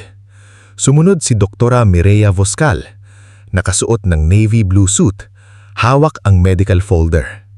Bumaba rin si Ilona Veradis, halatang kabado pero kontrolado ang kilos. At sa huli, bumaba si Aurelian. Hindi siya nakasuot ng korona. Wala siyang marangyang palamuti. Ngunit sa tindig niya, sa paraan ng paggalang ng mga kasama niya, at sa biglang pananahimik ng lahat, walang makapagsabing ordinaryo siyang lalaki. Lumapit si Kapitana Celiana, agad inayos ang buhok at ngumiti ng malapad. Welcome po sa San Iscarrio. Ako po si Kapitana Celiana Maburang. Sana po nasabihan kami para nakapaghanda kami ng programa. Hindi man lang siya pinansin agad ni Aurelian sa paraang gusto niya. Magalang lamang itong tumanggo. I am looking for Zafira Maeli Dizon. Parang kumalat ang kuryente sa plaza. Napatingin ang mga tao sa isa't isa. Si Aling Perpetra ay nanigas. Si Kapitana Celiana ay bahagyang namumutla. Ah, si Zafira. Nautal na sabi nito. May konting sitwasyon po kasi siya rito. Tumalim ang tingin ni Dr. Mireya. We know enough. Nasaan siya? Tanong ni Aurelian ng mas mababa ang boses ngunit mas mabigat. Walang agad sumagot. Hanggang lumabas si Mang Rodelis mula sa hanay ng mga nanonood. Hawak niya ang susi ng tricycle, marumi ang damit sa grasa, pero diretso ang tingin. Ako ang magdadala sa inyo, sabi niya. Nasa bahay siya ni Lola Eudocia. Bago sila umalis, lumabas sina Donato, Lorvina at Vendra mula sa kanilang bahay. Halatang nabalitaan nila ang pagdating ng mga dayuhan. Si Lorvina ay mabilis na nag-ayos ng damit, si Vendra naman ay biglang nagpulbo ng muka, at si Donato naman ay tahimik na nakatingin kay Aurelian na tila sinusukat ang lalaking pinaghinalaang nanira sa anak niya. Sandali, tawag ni Lorvina, pilit pinapalambot ang boses. Kayo ba ang kakilala ng anak namin? Dahan-dahang humarap si Aurelian sa kanya. Anak ninyo? Tanong niya. Napakurap si Lorvina. Si Aurelian ay hindi sumigaw, hindi rin siya nagmura, pero ang katahimikan niya ay mas matalim kaysa galit. I was told she was thrown out. Walang nakasagot. Nagpatuloy si Aurelian. I will speak to Zafira first, not to the people who hurt her. Nakasimangot si Lorvina, ngunit hindi siya makapagsalita. Si Donato ay napayuko. Si Vendra naman ay tila napaso sa hiya. Sa bahay ni Lola Eudocia, abala si Zafira sa pagtutupi ng mga damit nang marinig niya ang ingay ng sasakyan sa labas. Akala niya may pasyente lang si Orfia o may bisita si Joven. Ngunit nang buksan niya ang pinto, nakita niya si Aurelian na nakatayo sa ilalim ng araw, tila ilang buwang pagod at pananabik ang dala sa mga mata. Hindi siya agad nakalapit. Hindi rin agad nakapagsalita si Aurelian. Sa pagitan nila ay naroon ang lahat ng gabing naghintay siya, lahat ng mensaheng hindi nakarating, lahat ng luhang iniyak niya habang iniisip na baka nakalimutan na siya. Zafira, mahina niyang sabi. Napahawak siya sa tiyan niya. Aurelian. Doon bumigay ang mukha ng prinsipe. Lumapit siya ng dahan-dahan na parang takot siyang gulatin ito at tumigil sa harap niya. I am sorry. I am so sorry I was not here. Pumatak ang luha ni Zafira. Akala ko iniwan mo ako. Umiling siya. Never. Hindi siya agad iniyak ni Aurelian. Hinintay niya kung papayag si Zafira. Nang si Zafira mismo ang humakbang palapit, saka niya ito iniyakap ng mahigpit ngunit maingat, isinasaalang-alang ang batang nasa sinapunan. May anak tayo, hikbi ni Zafira. I know, and I will spend my life making sure neither of you feels abandoned again. Sa likod nila, tahimik na nagpahid ng luha si Lola Eudocia. Si Dr. Mireya naman ay ngumiti ng bahagya, habang si Ilona ay tila nahihirapang pigilan ng emosyon kahit sanay ito sa pormalidad. Ilang sandali pa, hiniling ni Aurelian na kausapin si Zafira sa harap ng mga taong kailangang marinig ang katotohanan. Hindi dahil gusto niyang gawing palabas ang sakit nito, kundi dahil sa parehong plaza siya pinahiya. At kung doon siya tinanggalan ng dangal, doon din kailangang ibalik ang katotohanan. Ayaw sana ni Zafira, naninginig siya sa takot, ngunit hinawakan ni Lola Eudocia ang kamay niya. Hindi mo kailangang patunayan ng sarili mo, sabi ng matanda, pero may mga katotohanang dapat marinig ng mga sinungaling. Pagdating nila sa plaza, halos buong baryo na ang naroon, parang piyesta pero walang musika, puro mata, puro bulungan, puro kaba. Lumapit sina Donato at Lorvina. Sa unang pagkakataon wala nang sigaw, wala nang yabang. Si Kapitana Celiana ay ngumiti sa harap ng mga dayuhan. Baka pwede po nating ayusin ito ng pribado. No, putol ni Aurelian. Her humiliation was public. The truth will not be hidden. Tumahimik ang lahat. Tumayo si Attorney Cassian Veloro sa tabi ni Aurelian at nagsalin ng isang interpreter para maintindihan ng buong baryo. Ipinaliwanag nito si Aurelian Castevello ay hindi simpleng volunteer. Siya ang Crown Prince ng Valdesera, bahagi ng pamilyang namumuno sa isang bansang may diplomatic ties sa Pilipinas. Naroon siya sa San Iscario noon bilang pinuno ng isang humanitarian mission. At si Zafira Maeli Dizon, ang babaeng minahal niya at balak niyang pakasalan bago pa man malaman ang pagbubuntis nito. Parang may bombang sumabog sa katahimikan. Si Aling Perpetra ay napaupo sa bangko. Si Kapitana Celiana ay namutla. Si Vendra ay hindi makapaniwala. Si Lorvina ay napasinghap, habang si Donato naman ay tila nawalan ng lakas sa tuhod. Lumapit si Aurelian kay Zafira. Sa harap ng lahat, lumuhod siya, hindi bilang palabas, hindi bilang prinsipe, kundi bilang lalaking humihingi ng tawad sa babaeng nagdusa habang wala siya. Zafira. Sabi niya, at isinali ng interpreter ang bawat salita. I cannot erase what happened to you. I cannot take back the nights you cried alone. But I can stand here now and tell everyone what I should have been here to say before. You were never shameful. You were never abandoned. You are the woman I love, and the child you carry is mine. Nanginginig si Zafira habang nakatingin sa kanya. Narinig niya ang hikbi ng ilang babae sa paligid. Narinig niya ang bulungan, ngulit sa pagkakataong iyon, hindi na iyon ang pinakamalakas. Mas malakas ang tibok ng puso niya. Mas malakas ang katotohanang matagal niyang pinanghahawakan kahit mag-isa. Tumayo si Lorvina, umiiyak na ngayon. Anak! Napatingin si Zafira sa kanya. Sa salitang iyon, bumalik sa isip niya ang plaza, ang sigaw, ang salitang itinakon sa kanya na parang putik. Anak! Mahinang ulit ni Zafira. Lumapit si Lorvina, ngunit humarang si Bram ng kaunti. Hindi marahas, sapat lang para ipakita ang hindi na basta-basta masasaktan si Zafira.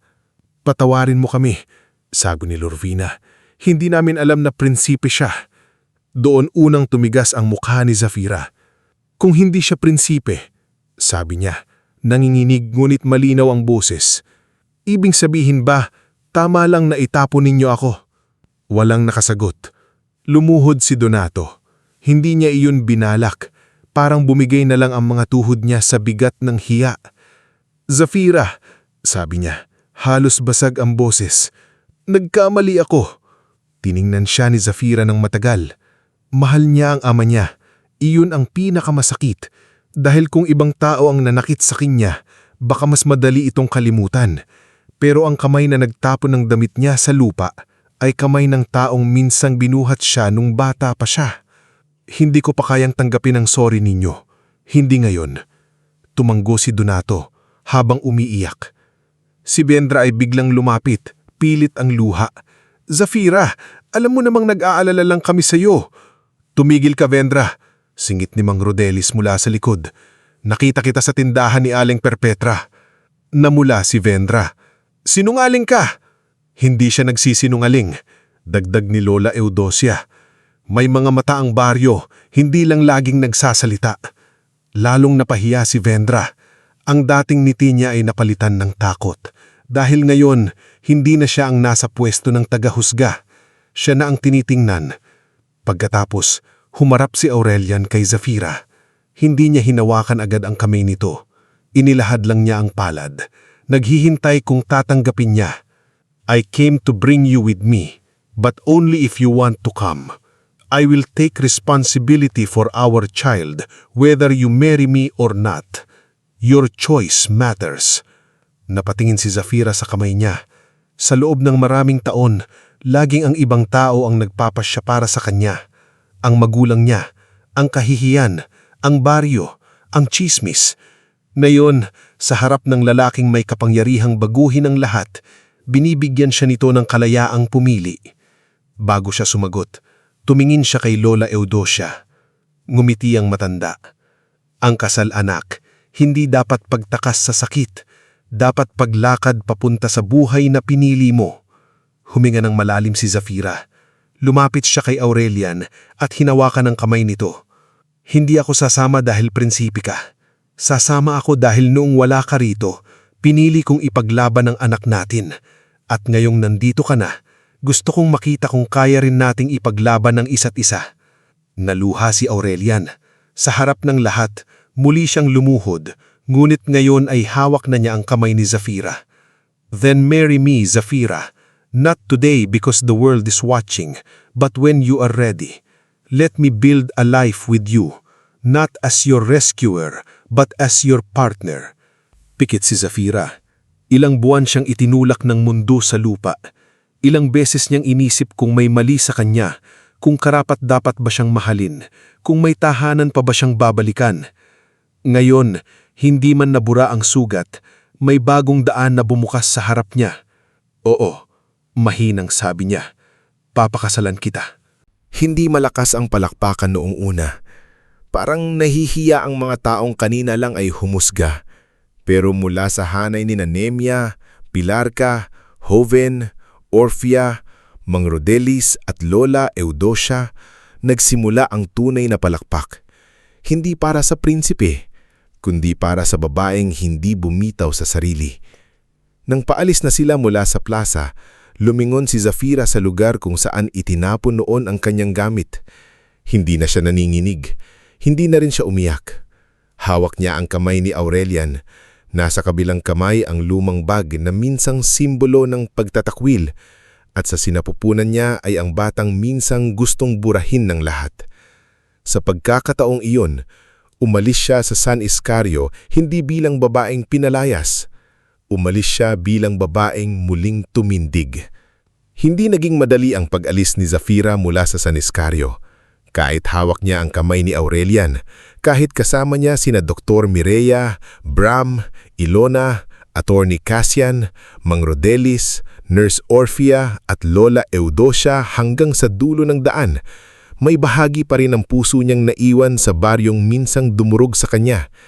Hindi dahil gusto niyang bumalik sa sakit, kundi dahil doon siya lumaki, doon siya natutong manahimik, Doon siya unang tinawag na mabuting anak at doon din siya unang itinapon na parang wala siyang halaga. Habang nasa loob sila ng sasakyan papuntang Maynila, tahimik lang siyang nakatingin sa bintana. Nakikita niya ang palayan, mga tindahan, mga batang naglalaro sa gilid ng kalsada at ang unti-unting paglaho ng San Iscario sa likod nila. Sa tabi niya, hindi bumitaw si Aurelian sa kamay niya. Hindi ito nagsalita ng marami. Para bang alam nitong may mga sugat na hindi dapat madaliing takpan ng magagandang pangako. Pagod ka ba? Mahina nitong tanong. Iniling si Zafira. Hindi ko alam kung pagod ang tawag dito. What do you feel? Matagal siyang natahimik bago sumagot. Parang nanalo ako at natalo sa parehong araw. Hinaplos ni Aurelian ang likod ng kamay niya. Napatingin si Zafira sa kanya. Sa buong buhay niya, madalas pinipilit siyang pumili ng iisang emosyon. Kapag masaya, bawal malungkot. Kapag nasaktan, bawal umangal. Pero kay Aurelian, tila may puwang ang lahat. Galit, lungkot, takot, at pag-asa. Nanatili muna sila sa Maynila ng ilang araw habang inaayos ni Attorney Cassian ang mga papeles, medical clearance at security arrangement. Hindi agad dinala ni Aurelian si Zafira sa ibang bansa dahil nais nitong tiyakin na ligtas ang pagbubuntis niya.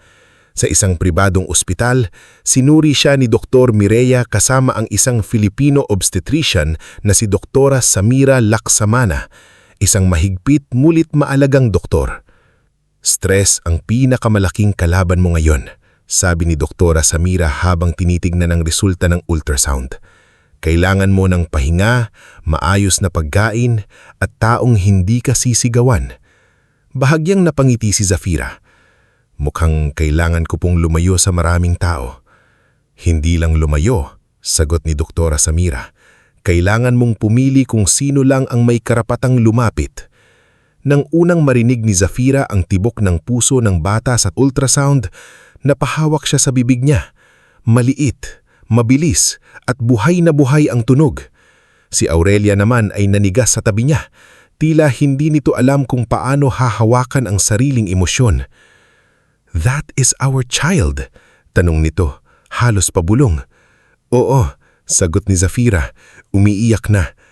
"Anak natin." Lumuhod si Aurelian sa tabi ng kama at hinalikan ang kamay niya. Hindi niya inisip kung may doktor, nurse o bodyguard na nakakakita. Sa sandaling iyon, hindi siya prinsipe. Isa lang siyang ama na unang narinig ang tibok ng buhay na halos mawala dahil sa takot ng mundo. Pagkalipas ng ilang araw, nagsimula ang kanilang paglalakbay patungong Valdesera. Habang nasa eroplano, hindi makatulog si Zafira. Sanay siya sa tricycle, jeep at bus na siksikan. Ngayon, nasa private aircraft siya. Nakaupo sa malambot na upuan, may kumot, pagkain at nurse na nakabantay kung mahihilo siya. Parang hindi totoo ang lahat. Ngunit sa ilalim ng ginhawa, may kaba pa rin. "Paano kung hindi nila ako tanggapin?" tanong ni Zafira sa kanyang Aurelian habang nasa himpapawid. "My mother will have questions," amin ni Aurelian. "The council will have objections. The press will be cruel, but none of them will decide your worth." Madali sabihin yun kapag ipinanganak kang prinsipe, mahina niyang sagot. Hindi nasaktan si Aurelian. Instead, tumanggiga ito. "You are right. That is why I will listen when you tell me what I do not understand." Sa unang pagkakataon, naramdaman ni Zafira na ang pagmamahal ay hindi pala puro matatamis na salita. Minsan, pagmamahal ang pag-amin na may mga bagay kang hindi alam at handa kang matuto para hindi masaktan ang taong mahal mo. Pagdating nila sa Valdesera, sinalubong sila ng malamig na hangin at isang mundong tila malayo sa alikabok ng San Iscario. Ang palasyo ay hindi mukhang kastilyong nasa kwentong pambata. Isa itong malawak at makasaysayang gusali na may modernong security gates, tahimik na hardin, opisina ng mga opisyal at mga taong laging may bit-bit na folder. May mga sundalong nakapurmal, may staff na marunong ngumiti pero hindi masyadong nagtatanong.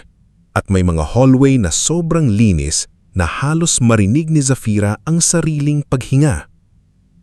Sinalubong sila ni Queen Serafine Castavio, ina ni Aurelian. Matangkad ito, maputi, may pilak ng hibla sa buhok, at may matang hindi madaling lokohin. Hindi ito ngumiti agad kay Zafira, pero hindi rin ito nagpakita ng pangmamaliit. Miss Dizan, sabi nito sa Ingles, formal ngunit hindi malamig. Welcome to Valdesera. Bahagyang yumuko si Zafira. Thank you, Your Majesty. Tumingin ang reyna sa tiyan niya, saka muli sa mukha niya. You must be tired. We will speak when you have rested. Iyon lang. Walang yakap, walang pagtanggap na parang sa pelikula. Pero wala ring pagtataboy. Para kay Zafira, sapat na iyon sa unang araw. Hindi ganoon ang lahat. Sa unang linggo niya sa palasyo, natutunan niyang may mga taong marunong manakit kahit hindi nagtataas ng boses. Ang ilan sa mga staff ay magalang, ngunit halatang nagbubulungan kapag nakatalikod siya. May mga aristokratang bumibisita at kunwari ay nangangamusta, ngunit ang totoong gustong makita ay kung gaano siya kasimple, gaano siya kamangmang, at gaano siya kadaling durugin.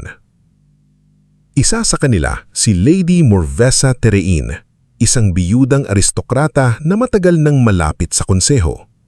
Kasama nito ang anak na si Celestian Terein, isang edukadang dalaga na matagal nang iniuugnay kay Aurelian sa press. Miss Dizan, sabi ni Lady Morvesa, isang tanghali sa garden tea. I heard you came from a small rural village. Opo. Yes, my lady.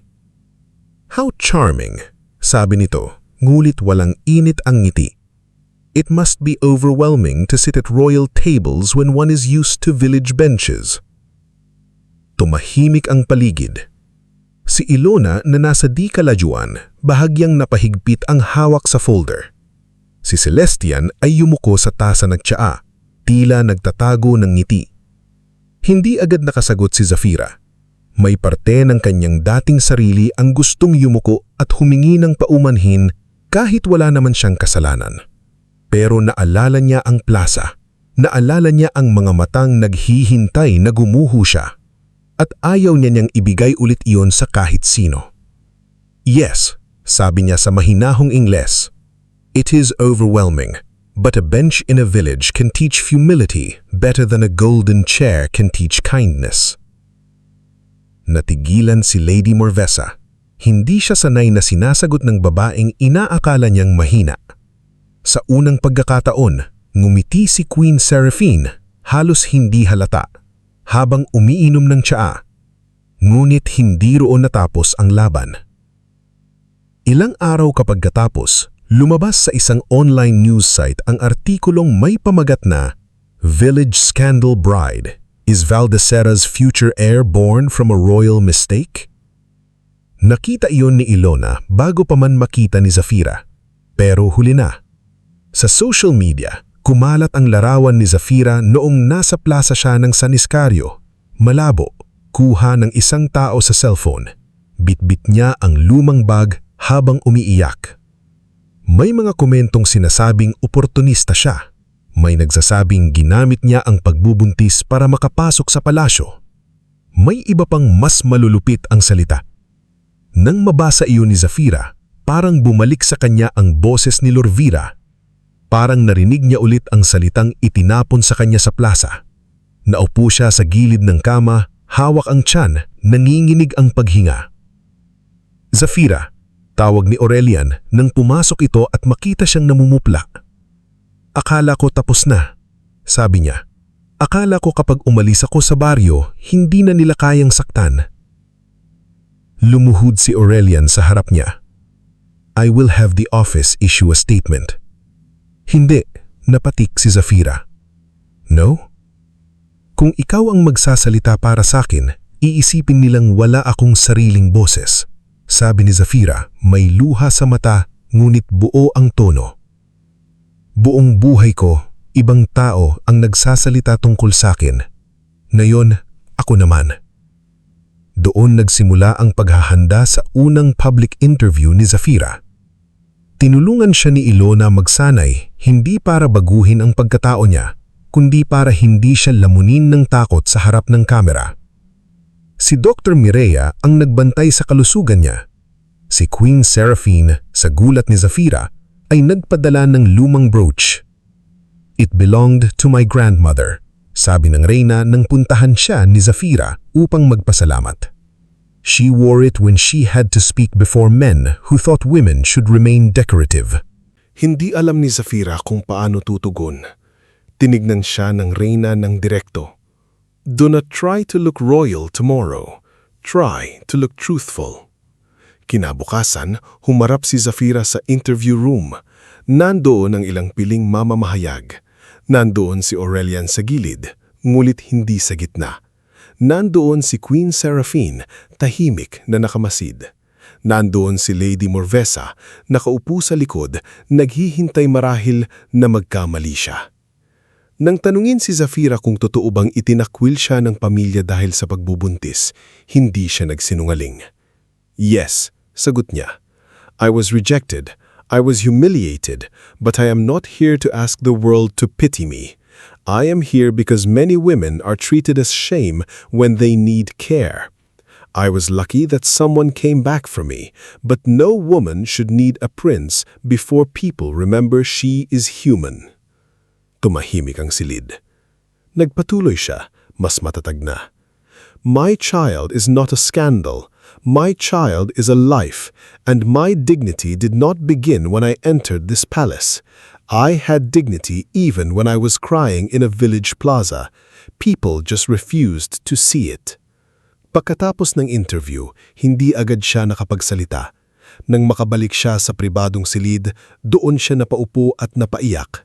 Hindi dahil natalo siya, kundi dahil sa wakas nasabi niya ang katotohanang matagal niyang kinimkim. Lumapit si Queen Seraphine at inilapag ang kamay sa balikat niya. "You did not sound like a woman asking to be accepted. You sounded like a woman reminding us we are late in giving respect." Mula noon, unti-unting nagbago ang tingin ng ilan sa kanya. Hindi lahat, may mga nananatiling mapanghusga. May mga aristokratang naniniwala pa ring hindi siya bagay sa maharlikang pamilya. Ngunit may mga ordinaryong tao sa Valdesera ang nagsimulang magpadala ng liham. Mga babaeng iniwan habang buntis, mga inang pinalayas, mga anak na hinusgahan ng sariling pamilya.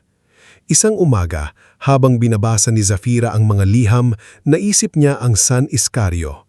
Naisip niya si Nemia, si Pilarca, si Nurse Orpea, at lahat ng babaeng tahimik na nagdadala ng sugat. Doon ipinanganak ang idea ng isang programa. "Aurelian," sabi niya, isang gabi habang nasa study room sila, "ayokong manatiling kwento lang ang nangyari sa akin. Gusto kong may gawin." "What do you want to build?" "Maternal care program," sagot niya. "Hindi lang dito, pati sa Pilipinas, para sa mga buntis na walang pera, walang pamilya o walang lakas lumapit sa ospital." Dinala nila ang panukala sa konseho.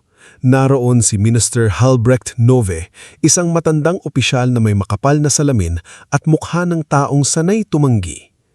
"With respect," sabi nito, "Miss Bizon has no formal policy experience." Tumingin si Zafira sa kanya. "Totoo po yun, wala akong experience sa policy, pero may experience ako sa matakot magpa-check up baka may makakita. May experience ako sa maubusan ng pamasahe papunta sa klinik. May experience ako sa mapahiya habang buntis. Kung ang programa ay para sa mga babaeng ganoon, baka may silbi ang experience ko." Hindi agad sumagot si Minister Halbrecht. Sa dulo, hindi man niya inamin na humanga siya, pumayag siyang pag-aralan ng proposal. Sa tulong ni Joven mula sa Pilipinas, gumawa sila ng listahan ng kailangan sa mga barangay. Prenatal vitamins, transport support, counseling, legal referral, livelihood training, at safe temporary shelter.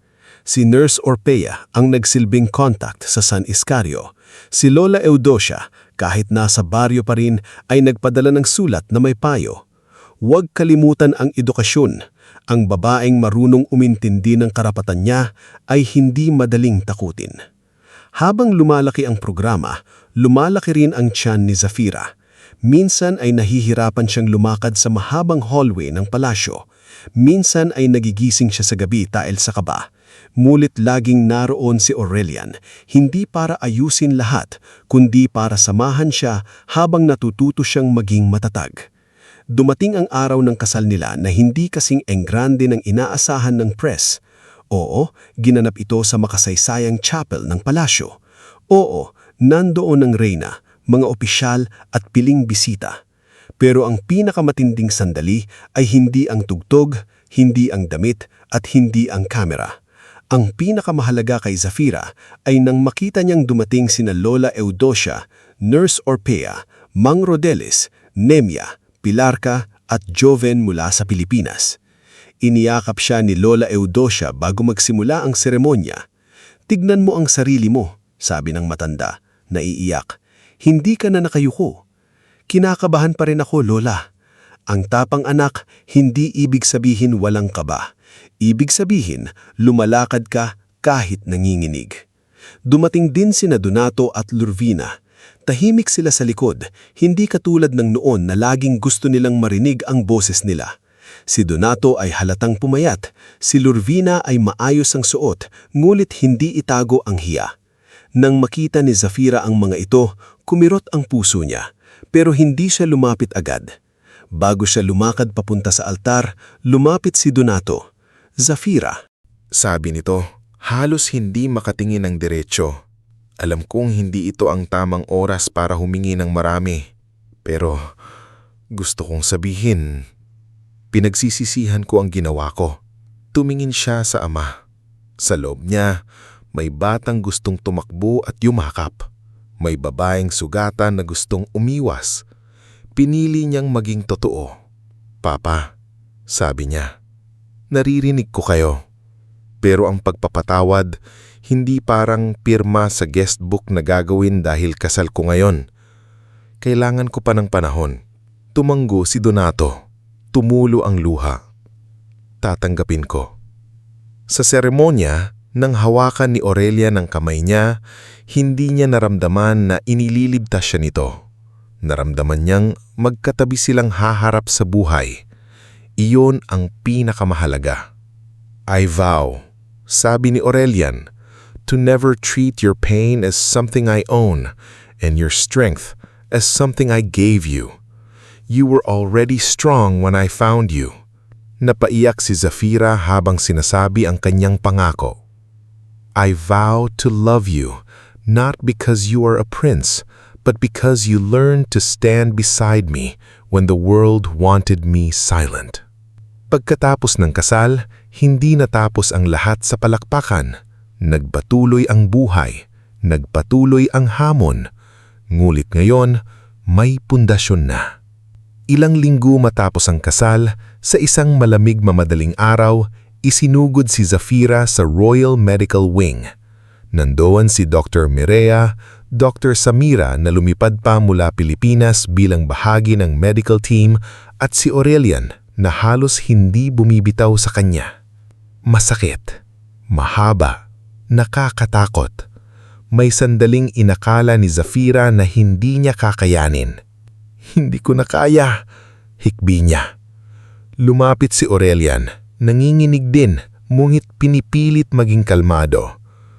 "Look at me. You are not alone. You are not in that plaza anymore. You are here. I am here." Ilang oras ang lumipas bago napuno ng unang iyak mang sanggol sa silid. "It's a boy," sabi ni Dr. Mireya, nakangiti. Nang ilagay ang sanggol sa dibdib ni Zafira, parang nabura sa isang iglap ang ingay ng mundo. Maliit ang bata, mapula, umiiyak, mulit buhay na buhay. Hinawakan ni Aurelian ang munting kamay nito at napahikbi. "Amerion Lior." Iyan ang pangalan niya. Tumingin si Aurelian sa kanya. "It is perfect." Dumating si Queen Seraphine at tahimik na tumingin sa apo.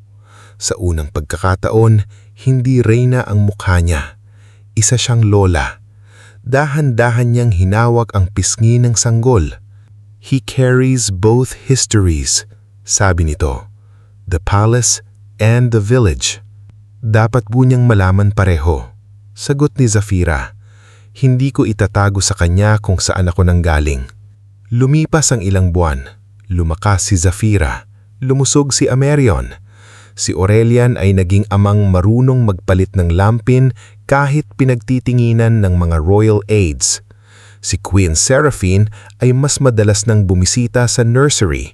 Kunwari may official concern pero ang totoo ay gusto lang makita ang apo. At nang handa na ang katawan at puso ni Zafira, binalikan niya ang pangakong ginawa niya sa sarili. Hindi sapat na siya lang ang nakaahon, kailangan may maiiwan siyang tulay para sa iba. Kaya isang umaga, sa harap ng council at press, inanunsyo ni Zafira ang paglulunsad ng unang maternal care partnership sa Pilipinas. The first center, sabi ni Zafira, will open in San Iscario. Nagulat ang marami, maging si Aurelian ay tumingin sa kanya ng may pag-aalala. Are you sure? Tanong nito pagkatapos. Tumingin si Zafira sa labas ng bintana kung saan maliwanag ang hardin ng palasyo. Sa isip niya, nakita niya ang plaza. Ang dating lugar ng kahihiyan, ang lugar na minsang kumitil sa pagkatao niya. Ngayon, doon niya gustong magsimula ng paghilom. Oo, sagot niya. Doon ako pinahiya. Doon din ako unang magtatayo ng lugar para sa mga babaeng ayaw na nating mapahiya pa. Makalipas ang halos 4 na taon, muling narating ni Zafira Maeli Dizon Castavio ang daan papasok sa San Iscario. Hindi na siya ang babaeng may lumang bag na naninginig sa likod ng tricycle ni Mang Rodeles. Hindi na siya ang anak na pinalayas habang pinagtitinginan ng mga kapitbahay. Hindi na siya ang buntis na pilit pinapabura ang sariling anak lamang para hindi mapahiya ang pamilya. Ngayon, sakay siya ng isang puting van kasama si Aurelian, ang anak nilang Amerion Lior at ilang doktor, social workers at volunteers mula Valdesera at Pilipinas. Sa likod nila ay may kasunod na sasakyan puno ng medical equipment, kahon ng prenatal vitamins, baby supplies, folding beds at mga gamit para sa counseling room. Tahimik si Zafira habang papalapit sila sa baryo. Nakatingin siya sa bintana, pinagmamasdan ang mga palayang minsan niyang dinaanan habang bitbit ang lahat. May mga bahay na nagbago na ang pintura, may tindahang nadagdagan ng bubong, may ilang puno na pinutol na rin. Pero ang hangin ng lugar, ang alikabok sa daan at ang kabog sa dibdib niya ay pamilyar pa rin. "Mommy?" Tawag ni Amarion mula sa tabi niya. Hawak ang maliit na laruang kahoy na regalo ni Lola Eudocia. "Ito po ba ang baryo ninyo?" Napangiti si Zafira, pero may lungkot sa mata. "Oo anak, dito lumaki si Mami." "Dito rin po kayo umiyak?" Natigilan si Aurelian sa tanong ng bata. Si Zafira naman ay dahan-dahang huminga. Hindi nila itinago kay Amarion ang katotohanan, pero ipinaliwanag nila ito sa paraang kaya ng bata. Alam ni Amarion na minsan ay nasaktan ang kanyang ina ng mga taong dapat sana'y nagmahal dito. Alam niyang ipinaglaban siya nito kahit hindi pa siya ipinapanganak. "Oo," sagot ni Zafira. Hinaplos ang buhok ng anak. "Dito rin. Pero hindi lang iyon ang nangyari rito. Dito rin natuto si Mami lumaban." Hinawakan ni Aurelian ang kamay niya. "Are you ready?" Tumingin si Zafira sa kanya. Sa mukha ni Aurelian, naroon pa rin ang parehong pangakong hindi siya iiwan, pero wala na ang takot na baka siya ang kailangang magligtas sa lahat ng sugat ni Zafira. Natutunan nilang pareho na may mga sugat na hindi inahayos ng ibang tao. Sinasamahan lamang habang naghihilom. "Handa na ako," sabi niya. Pagpasok ng convoy sa plaza, nagtipon-tipon agad ang mga tao. Hindi na tulad noon na puno ng panlalait ang mga mata. Ngayon may kaba, hiya, paghanga at pag-uusisa. May ilan pa ring bumubulong ngunit mas mahina na. Marahil dahil alam nilang ang babaeng minsan nilang hinusgahan ay bumalik hindi para magmayabang, kundi para magbukas ng pinto para sa mga taong katulad niya noon. Sa gitna ng plaza ay nakatayo ang bagong gusaling ipinatayo sa lupang binili ng foundation. Hindi ito marangya, ngunit maliwanag, malinis at maaliwalas. May malaking karatula sa harap. Hiraya Mother's Haven. Maternal Care, Counseling, Livelihood, and Legal Support Center. Nang makita ni Zafira ang pangalan, napahinto siya. Parang may kamay na marahang pumisir sa puso niya. Sa lugar kung saan minsang itinapon ang kanyang mga damit, ngayon ay may tahanang itinayo para sa mga babaeng itinatapon din ng mundo. Unang lumapit sa kanya si Nurse Orfia Silang na ngayon ay head coordinator ng center. Mas maayos na ang suot nito, may ID lace at may hawak na clipboard. Pero ang yakap nito kay Zafira ay gaya pa rin ng dati, mainit, matatag, walang halong pagpapanggap. "Anak," sabi ni Orfia, nangingilid ang luha. "Nagawa natin." "Nagawa ninyo," sagot ni Zafira. "Hindi ito mabubuo kung wala kayo." Sumunod na lumapit si Joven Marist, ngayon ay Program Director for Education and Livelihood Training.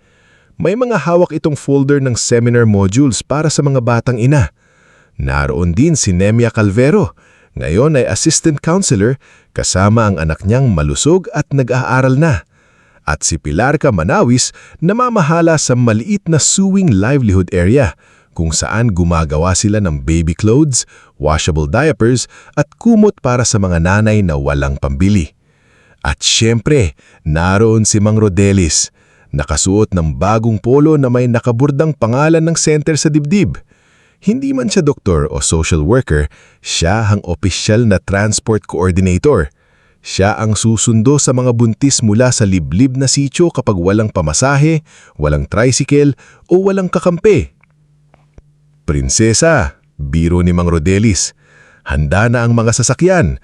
Pero wag mo akong pagbabawalang mang-tricycle pa rin. Dun ako magaling." Natawa si Zafira at yinakap siya. "Mang Rodelis, kung wala po kayo noon, baka hindi ako nakarating sa bahay ni Lola Eudocia." Umiling ang matanda. "Hindi ako ang nagligtas sa'yo. Sumakay ka lang. Ikaw ang hindi sumuko." Sa maliit na entablado sa harap ng center, nagsimula ang opening ceremony. Naroon ang bagong nahalal na barangay captain na si Kapitan Lexandro Uy, ang isang dating school principal na tumalo kay Kapitanya Celiana sa eleksyon natapos lumabas ang mga dating pagmamanipula nito sa ayuda at barangay funds. Hindi na opisyal si Celiana, ngunit naroon siya sa likod ng mga tao, nakasuot ng simpleng blouse, halatang hindi mapakali. Naroon din si Aling Perpetra. Mas tahimik na siya ngayon, hindi na kasing tapang ng dati. Kapag may tumitingin sa kanya, yumuyuko siya. Dahil nang bumalik sa baryo ang kwento ni Zafira, bumalik din ang alaala ng mga salitang ipinakalat niya. Unti-unti siyang iniwasan ng mga tao na dati ay nakikisali sa tsismis niya. Doon niya natutunan ang dila kapag ginamit sa pananakit, maaring bumalik na parang kutsilyo sa sariling dibdib. Habang nagsasalita si Kapitan Lexandro tungkol sa halaga ng maternal care, nakita ni Zafira sa malayo sina Donato at Lurvina. Magkatabi silang nakatayo malapit sa gilid ng plaza. Mas tumanda na ang ama niya. Mas malalim na ang guhit sa noo. Si Lurvina naman ay nakayakap sa sariling bag, parang hindi alam kung lalapit o aalis. Hindi sila unang lumapit si Zafira. Hindi dahil galit pa rin siya dating paraan, kundi dahil natutunan niya na hindi kailangang unahin ng mga taong nanakit sa kanya sa araw na inilaan para sa mga taong tumulong bumuo ng bago. Nang siya nahang magsalita, tumahimik ang buong plaza. Tumayo si Zafira sa harap ng mikropono, suot ang simpleng cream dress, walang korona, walang labis na alahas. Katabi niya si Aurelian, hawak si Amarion. Sa likod niya ay ang mga babaeng minsan ding itinuring na kahihina ng kani-kanilang pamilya. Maraming taon na ang nakalipas. Sinimulan niya, malinaw ang boses. Umalis ako sa baryong ito na walang kasiguraduhan kung saan ako pupunta. May dala akong takot, sugat at anak sa sinapupunan ko. Noon, inakala ng marami na tapos na ang buhay ko. Huminto siya sandali. Hindi siya umiwas ng tingin. Pero hindi tala nagtatapos ang buhay ng babae dahil hinusgahan siya. Hindi nawawala ang dangal niya dahil may taong hindi marunong kumilala nito. Kaya itinayo namin ang Hiraya Mother's Haven para sa bawat ina, bawat dalaga, bawat babaeng natatakot magpatingin, natatakot magsabi ng totoo, o natatakot umuwi dahil baka itakwil. May ilang babaeng nagsimulang umiyak. Hindi ito bahay ng awa, dagdag niya. Bahay ito ng pagbangon. Dito, hindi tatanungin kung bakit ka nagkamali bago ka bigyan ng tulong. Dito, uunahin muna ang buhay, kalusugan at dignidad. Malakas ang palakpakan pagkatapos, ngulit sa gitna ng ingay, nakita ni Zafira si Lurvina na umiiyak ng tahimik. Matapos ang programa, isa-isang lumapit ang mga tao. May buntis na 17 taong gulang na dinala ng tiyahin. May ina na may 3 anak at iniwan ng asawa. May dalagang nanginginig dahil ayaw pa niyang malaman ng pamilya niya ang kondisyon niya. Sa bawat isa, hindi nakitang lumayo si Zafira. Hindi siya nagtanong ng nakakasakit. Hindi siya nagpakita ng pagkadiri. Hinawakan niya ang kamay nila. Pinasok sila sa loob at ipinakilala kay Orfea. Sa kabilang bahagi ng plaza, sinubukan ni Vendra na lumapit. Iba na rin ang itsura niya. Maayos pa rin pero may bakas ng pagod at pagkatalo. Nabigo ang maliit niyang online selling business matapos mabunyag na ginamit niya ang pangalan ni Zafira para manghingi ng donasyon di umano para sa Pregnant Women's Assistance, mulit napunta sa sarili niyang gastusin ang malaking bahagi ng pera. Hindi siya ipinakulong ni Zafira, ngunit sa tulong ni Attorney Cassian at ng lokal na abogado, napilitan siyang ibalik ang perang nakuha at humarap sa public apology. "Zafira," sabi ni Vendra, mababa ang boses. Tumingin si Zafira sa kanya. Wala nang dating takot, wala na ring dating pagnanais na patunayan ng sarili. "Naibalik mo na ba ang kulang?" tanong niya. Tumanggo si Vendra. "Oo, huling bayad ko na ngayong buwan." "Mabuti." Napaluha si Vendra. "Galit ka pa rin ba sa akin?" Hindi agad sumagot si Zafira. Tumingin siya sa kapatid na minsang inakala niyang mas mahal ng mundo kaysa sa kanya. Ngayon, nakita niya lang ang babaeng natakot matabunan kaya pinili nitong manakit. "Hindi ko nadala araw-araw ang galit, pero hindi ibig sabihin noon ay makakabalik tayo sa dati. Kung gusto mong magbago, gawin mo kahit walang nakaakita." Yumuko si Vendra. Tanggap ang bigat ng sagot. "Susubukan ko." "Hindi susubok lang, gawin mo." Umalis si Vendra na tahimik gumit sa ulang pagkakataon, walang palusot. Hapon na nang lumapit si Donato. Hawak niya ang isang maliit na supot ng pandesal, tulad ng lagi niyang inuuwi noong bata pa si Zafira. Naninginig ang kamay niya habang inaabot iyon kay Amareyon. "Para sa apo ko," sabi niya, halos pabulhong. Tumingin si Amareyon kay Zafira, naghihintay ng pahintulot. Tumanggo si Zafira. Tinanggap ng bata ang pandesal. "Thank you po," sabi ng Amareyon. Napahikbi si Donato. Sa simpleng salamat ng bata, tila gumuho ang natitirang pader sa dibdib niya. "Zafira," sabi niya, "ilang taon kong inisip kung paano ko babawiin ang araw na itinapon ko ang gamit mo. Wala pala, hindi pala nababawi iyon, dadalhin ko na lang habang buhay." "Papa," sabi ni Zafira, "hindi ko kailangan na pahirapan ninyo ang sarili ninyo araw-araw, pero kailangan kong makita na naiintindihan ninyo ang ginawa ninyo." Tumanggo si Donato. "Naiintindihan ko na. Hindi kita prinotektahan. Prinotektahan ko ang pangalan ko at yun ang ikinahihiya ko." Sa likod niya, lumapit si Lurvina. Mamumula ang mata, naninginig ang labi. Dati, kapag umiiyak siya, laging may kasamang paninisi. Ngayon, walang sigaw, walang eksena. Isa lang siyang ina na sa wakas ay nakikita ang anak na sinaktan niya. "Anak," sabi ni Lurvina, "hindi ko alam kung may karapatan pa akong tawagin kanyan." Tahimik si Zafira. Yumuko si Lurvina sa lupa, sa parehong plaza kung saan minsan niyang ipinahiya ang anak. Nagulat ang mga tao ngunit walang nanghahas magsalita. Pinatay ko ang puso mo sa harap ng mga tao, lalang para mailigtas ang mukha ko. Tinawag kong marumi, pero ako ang naging marumi ang isip. Gusto kong ipapalaglag ang apo ko dahil takot ako sa sasabihin ng iba. Hindi ako humihingi ng mabilis na kapatawaran. Gusto ko lang sabihin na alam kong ako ang nagkamali. Napapikit si Zafira. Sa loob niya, may lumang sakit na muling gumalaw. Narinig niya ulit ang sigaw. Naramdaman niya ulit ang bigat ng bag. Ngulit nang imulat niya ang mata niya, nakita niya si Amareo na nakatingin kay Lorvina ng may pagtataka at awa. "Mami," Bulong ng bata, bakit po umiiyak si Lola? Doon tuluyang nabasag ang puso ni Lorvina. Dahil nasaktan ni Lola ang mami mo, sagot ni Zafira. Hindi malupit ang boses. At ngayon, naiintindihan na niya.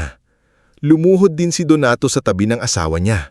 Hindi na ito dahil prinsipe ang asawa ni Zafira. Hindi na ito dahil mayaman ang anak nila. Wala ng kamera ng dayuhang media. Wala ng royal announcement. May ilang taga-baryo ng alikabok sa lupa at isang pamilyang matagal ng sira. Lumapit si Zafira at dahan-dahang pinatayo ang kanyang ina. "Pinapatawad ko kayo," sabi niya. Nahagulhol si Lorvina, pero itinaas ni Zafira ang kamay, hindi para itulak siya, kundi para itakda ang hangganan. "Pero ang kapatawaran ko ay hindi pagbabalik sa dati. Hindi na ako ang anak na pwedeng sigawan, utusan o yurakan. Kung gusto ninyong maging bahagi ng buhay namin ni Amareon, kailangan ninyong matutong magmahal ng walang panunumbat, walang pananakot at walang panghusga." "Oo," mabilis na sabi ni Donato, "kahit ano." Tumingin si Zafira kay Lorvina. Tumanggo ang ina niya, umiiyak. "Matututo ako, kahit mahuli na. Matututo ako." Hindi sila nagyakapan agad na parang nabura ang lahat. Hinawakan lang ni Zafira ang kamay ng ina niya ng sandali. Para sa kanya, sapat na iyo sa araw na iyon. Hindi pilit, hindi palabas, totoo. Sa mga sumunod na buwan, naging bahagi ng pagbabago ang mga taong minsang dahilan ng sugat. Si Donato ay nagboluntaryong mag-ayos ng mga sirang upuan at magbuhat ng supply sa Hiraya Mother's Haven. Tahimik siya, hindi naghahanap ng papuri. Kapag may ama o magulang na galit sa buntis na anak, siya mismo ang kumausap. "Huwag mong hintaying lumuhod ka rin sa huli." Minsan niyang sinabi sa isang ama na nagwawala. "Ang anak, hindi basura na itinatapon kapag hindi nasunod ang gusto mo." Si Lorvina naman ay nagsimulang magluto ng lugaw, sopas at simpleng ulam para sa mga babaeng pansamantalang nananatili sa center. Sa umpisa, maraming ilag sa kanya. Alam ng lahat ang ginawa niya kay Zafira. Pero hindi siya nagreklamo, hindi siya nagpaliwanag. Araw-araw siyang dumating, nagbalat ng bawang, naghugas ng kaldero at tahimik na nag-abot ng pagkain. Isang gabi, habang pinapakain niya ang isang batang umiiyak dahil ayaw siyang tanggapin ng pamilya niya, napaupo si Lorvina sa tabi nito. "Iha," sabi niya, "may mga magulang na natututo ng huli. Pero hindi ibig sabihin nun na mali kang mabuhay." Narinig iyon ni Zafira mula sa pintuan. Hindi siya nagsalita, pero ng gabing iyon, umuwi siyang mas magaang ang dibdib. Lumipas ang mga taon, lumawak ang Hiraya Mother's Haven. Mula sa San Iscarrio, nagkaroon ng sangay sa 3 karatig na bayan, pagkatapos ay sa iba pang probinsya. Si Nurse Orpea ay naging kilalang community health leader. Si Joven ay nagpatayo ng scholarship program para sa mga batang ina na gustong bumalik sa pag-aaral. Si Nemia ay naging licensed social worker matapos tulungan ni Zafira na makapag-aral muli. Si Pilarca ay nakapagbukas ng maliit na sewing cooperative na nagbibigay ng trabaho sa mga nanay. Si Kapitana Celiana, matapos matalo sa eleksyon at maimbestigahan sa dating pondo, ay tuluyang nawala sa politika. Si Aling Perpetra naman, kahit hindi naging santo, ay natutong manahimik bago magsalita. Minsan siya pa ang nagtataboy sa mga bagong tsismosa sa tindahan. "Kung wala kang magandang sasabihin, bumili ka na lang ng suka at umuwi." Sabi niya minsan, dahilan para magtawanan ang mga tao. Si Vendra ay nagtrabaho bilang clerk sa cooperative ni Pilarca. Hindi madali ang simula, maraming hindi nagtiwala. Pero unti-unti, natutunan niyang ang respeto ay hindi inaagaw sa pamamagitan niyang paninira sa iba. Pinaghihirapan ito araw-araw. Samantala, sina Zafira at Aurelion ay patuloy na hinati ang buhay sa Valdecera at Pilipinas. Hindi perpekto ang kanilang pagsasama. May mga araw na napapagod sila sa responsibilidad, sa politika, sa pagiging magulang at sa bigat ng advokasya. Pero hindi nila binitiwan ang pangakong maging magkatabi, hindi magkasapawan. Si Amarayon ay limaking marunong magsalita ng wika ng ama at ina. Marunong siyang yumuko sa mga opisyal ng palasyo, pero marunong din siyang makipaglaro sa mga bata sa San Iscarrio ng nakapaa sa damuhan. Lumaki siyang alam ang kwento ng kanyang ina, hindi ng kwento ng kahihiyan, kundi ng kwento ng tapang. Sa 7th anibersaryo ng Hiraya Mother's Haven, muling napuno ang plaza ng San Iscarrio. Ngunit ngayon, hindi na ito plaza ng panghuhusga. Puno ito ng mga nanay na may dalang sanggol, mga batang naglalaro, mga ama na natutong sumama sa prenatal class, at mga lolang nagluluto ng lugaw para sa mga volunteers. Tumayo si Zafira sa parehong lugar kung saan siya minsang pinahiya. Sa tabi niya ay Aurelion, hawak ang kamay niya. Sa unahan, nakaupo sina Donato at Lorvina. Mas matanda na, mas tahimik, ngunit may kapayapaang datay wala sa mukha nila. Si Lola Eudocia, mahina na ang katawan, ngunit matalas pa rin ang mata, ay nakaupo sa espesyal na silya hawak ang kamay ni Amarayon. Lumapit si Zafira sa microphone. Dito ako minsang nawalan ng tahanan. Sabi niya, habang nakatingin sa buong plaza. Pero dito rin ako natutunang gumawa ng tahanan para sa iba. Tumahimik ang lahat.